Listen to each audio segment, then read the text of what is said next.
want to go ice fishing, but you're not 100% sure how to get going and how to get started, well, this video's for you. And even if you've been once or twice, maybe there's a few tips that you'll appreciate. So let's start with tip number 1. You got to get your rod, your reel, and some line. Now, it doesn't need to be fancy. This here, about 20 bucks. That's all. It's cheap. Go to Canadian Tire.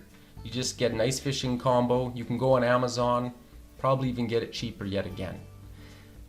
Now maybe you're thinking, why don't I want to get some expensive good gear? I don't want cheap junk. Well, first of all, you don't even know if you're going to like ice fishing. And you don't want to have to invest a huge amount of money just to find out it's not for you. As well, even if you know you're going to like ice fishing, you're eventually going to want 2 rods. You're going to want to invite a buddy along and give him a rod, but also when you're fishing with one line in the hole, you'll want to have another line rigged up, ready to go. You catch a fish, you drop the other one in, or you've got 2 different lures on, and you can just keep switching them out to see which one works the best. So why not start with a cheap rod and reel at the beginning? And for your second one, you can go more expensive when you know exactly what you want. Point number 2, lures or hooks. I find that a simple jig works the best. You can just go to any fishing store, just get a whole pack of them really cheap. They just look like this. It's just simple. With the big ball on one end, you got the hook and where you tie your line in. My favorite is the one that my dad gave me that's red, and I find that this particular one in the lakes around where I live, British Columbia, Canada, it produces about twice as many bites and fish than any other color. But that's just what I find. You go with what works for you. Now you're going to want to learn how to tie this on to your line. So look in the description below. I'm going to have a linked video how to tie a simple knot to get this on. One thing that's important to know about putting on your jig, it's a little different than maybe when you tie other lures on when you're trolling. So you're going to want your jig to go horizontal. You're not going to want your jig to have the hook straight up and down. I mean, there might be times when you might want to, but for my purposes, what I'm teaching you here, you just slide and maneuver the line so that the hook goes sideways. I find that I get more bites, and the bites that I do get, I'm able to land more fish by setting it when it's horizontal. Tip number 3, your gear. If you have a 5-gallon bucket, use it. You can throw all your gear in, you can keep it waterproof, and at the same time it doubles up as a seat when you're out on the ice, and you can also use it to put your rod on as a rod holder when you're standing up. What goes in the bucket? Well, let's discuss a few things that you should probably have. A nice slotted spoon. Maybe you can find one in the kitchen. That will work. Something just similar to this. That gets the ice out of the hole. You'll want to have some kind of knife, just a simple knife to gut your fish. A fish bonker. Doesn't have to be fancy. It can just be a piece of wood or even a tire iron. It can be anything. You'll want to have a pair of clippers, because you don't want to use your teeth whenever you're biting off the end of the line. You'll want to trim it off, just a simple pair of nail clippers. You'll also want to have a pair of needle nose pliers. Sometimes those fish, they just inhale the hook. It's way down there deep. The pliers will get inside and it'll rip it out. You probably also want to have a little bit of weight, maybe some split shot. Now these jigs, they're heavy enough. I don't find that I need to have any extra weight. But if you've got a really light jig, maybe about a foot or a foot and a half above, you just want to put 1 or 2 pieces of that split shot so that your line goes down a little easier. I almost forgot. You want to have a bag to put your fish in. It's embarrassing if you forget and you just got a handful of fish that you got to put in the car. So I just got an old burlap sack, nothing special. Don't forget your fish bag. Hopefully you catch some fish. Tip number 4, dress warmly. This seems obvious, but you're standing still for hours on end waiting for the fish. You get cold very quickly. Throw on long johns, snow pants if you have them, boots that are warm, insulated, gloves, a toque. You can have a neck warmer. You can always take clothing off, but if you forget to bring something, your fishing trip is going to end early, and you probably have a whole lot less fish than you would have if you would have dressed warm. Point number 5, bait. So what kind of bait will you use? Some people say corn, maggots, shrimp. You can even use candy and marshmallows, lettuce, power bait bought from the store, and the list goes on. It really depends what type of fish you're targeting. Now, around the area that I live, Williams Lake, British Columbia, there's lots of brook trout and rainbow trout. So what I find that works really well for me, for those two types of fish, is shrimp. That works the best, and particularly on my red-headed jig. So I'm just going to go ahead and show you how much shrimp I put on.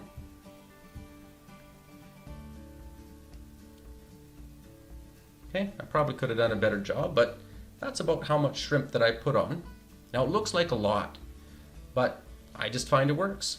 You know, maybe looks like a real scud or a shrimp. And you want to have it where the hook is not obvious. I mean, sometimes you'll see people and they just put the tiniest little piece on, you know, and you've got the hook showing. And I find that the fish, if they can see the hook, they don't seem to bite as well. So you want to have a big old piece and cover up that hook. At least that's what works for me. Point number 6, maps. Now, there's all kinds of maps that you can probably go online and search for, but if you have the money, $23 US, Navionics. I highly recommend getting this app. Now, for $23 you get a 1-year subscription, and the good part is that after a year, even when your subscription ends, all the maps that you download, US and Canada, you get to keep and continue on using them. These maps, they're detailed. They have sonar so you can see the depth and different levels. Looking at the map, you can see where there's nice steep drop-offs underneath the water, which is an excellent place to fish, by the way. And it tracks you GPS. So just as you're walking across the lake, you just look, GPS tracking on your cell phone, you know exactly the right spot to fish and what depth you're at. You don't need a depth sounder. Point number 7. You're gonna need an ice auger at some point, or a way to get through the ice. This is a big purchase. You know, a new one could cost you a couple $100. You might be able to find a used one for $50. Eventually you're gonna need one, but at the beginning, you probably don't want to invest in an ice auger right away. So ask a friend if he has one. Can you borrow it? But what if you don't have any friends that own ice augers? No problem. Do you have a hatchet or an axe? Well, go down to the fishing hole where typically people go, and a lot of times they'll abandon holes, and you can just go ahead and just fish one of them. Even if they drilled the hole the day before and it has a thin layer of ice, use your hatchet and smash through the ice, and you can go ahead and use that hole. Now, a little tip, if you see blood around some of the holes, that means people have been getting fish, they've been cleaning them there. That might be a good hole to use. When you do get an ice auger, one that's 8 inches I find is a little better than 6. 6 is a little bit small, and sometimes you get nervous about taking the fish out through the hole. As well, if there's fishermen on the ice, go ahead and ask them if you can borrow their auger. They might say no, so you take out the axe and you start just smashing at the ice, making yourself a hole. Well, they might be inclined to offer you the auger after they hear that for a little bit. Tip number 8. How do you actually fish? Once you get there, you have the hole, you have your bait on, the jig. And here's a few techniques. Let's just assume you're in about 15 feet of water. Now, what sometimes happens with people that are new to ice fishing, they know that they have the jig, and that's great, and they just go wild, jigging, nonstop, jig, jig, jig, jig, jig. Well, the thing is, that's gonna scare the fish. You're probably not gonna get many fish if that's how you jig. Here's a few things that I do. The very first thing that I do is I let out all the line right down to the bottom. Okay, and you'll know you hit the bottom when your line, maybe it's a little hard to see, it goes all kind of curly like this. You know you've hit the bottom then. So then go ahead and just reel in a few times until the line goes tight. You want to be maybe, a foot or 2 off the bottom at the most. Now, this is the best technique that I've seen for catching fish. You let your line, your hook, sit on the bottom for 5 seconds or so. And then you quickly reel it up and let it hover a foot above the bottom. Just let it sit there and don't move it for maybe even 30 seconds. That's because my dad said that a lot of times the things that fish feed on, they come up from the bottom and that alerts the fish, and they see it, they zoom over there, but But you start wiggling it around like mad, you're gonna scare them.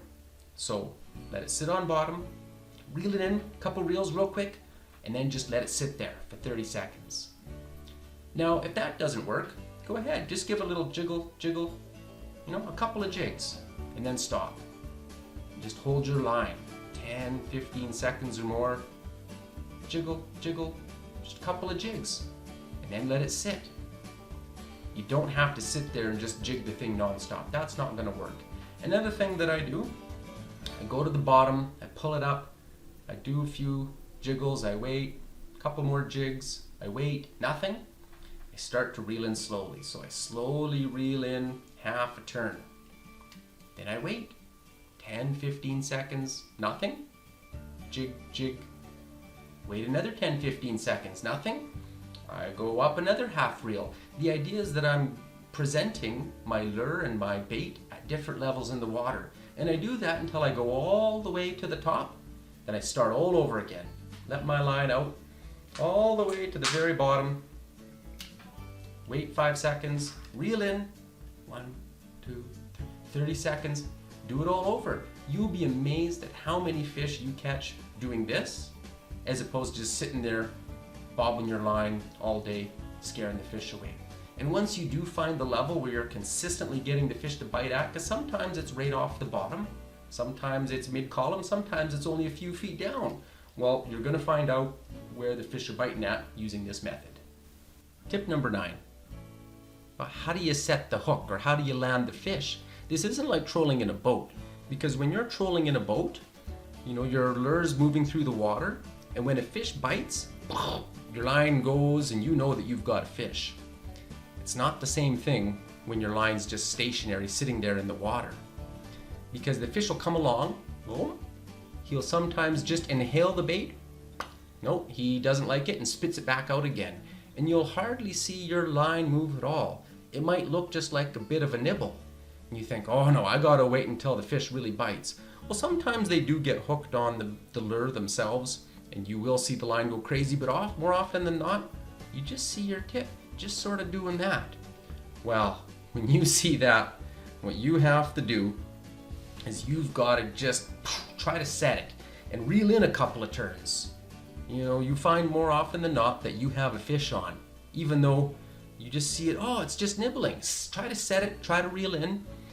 If after a couple reels it's obvious you don't have a fish, just let your line back down to that same level and just hold it.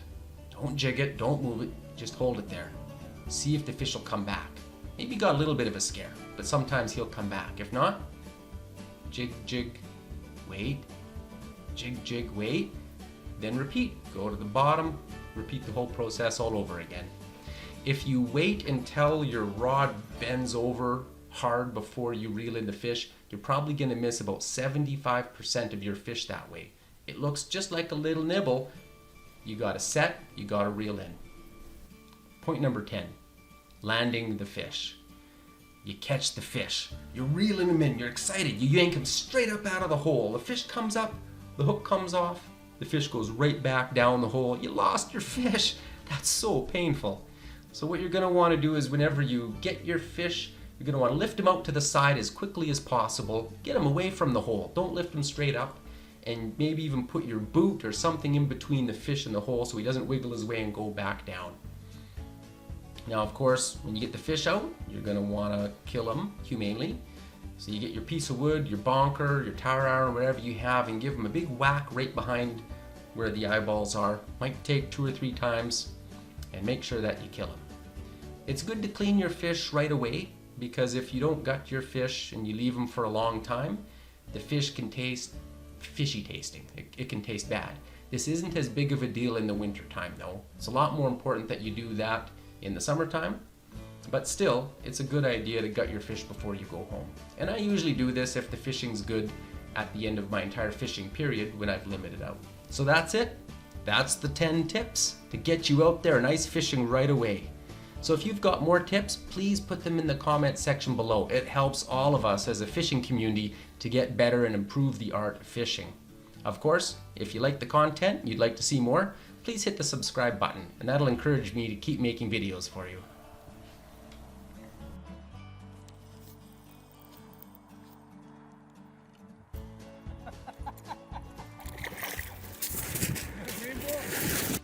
Yeah. Well, that's my limit.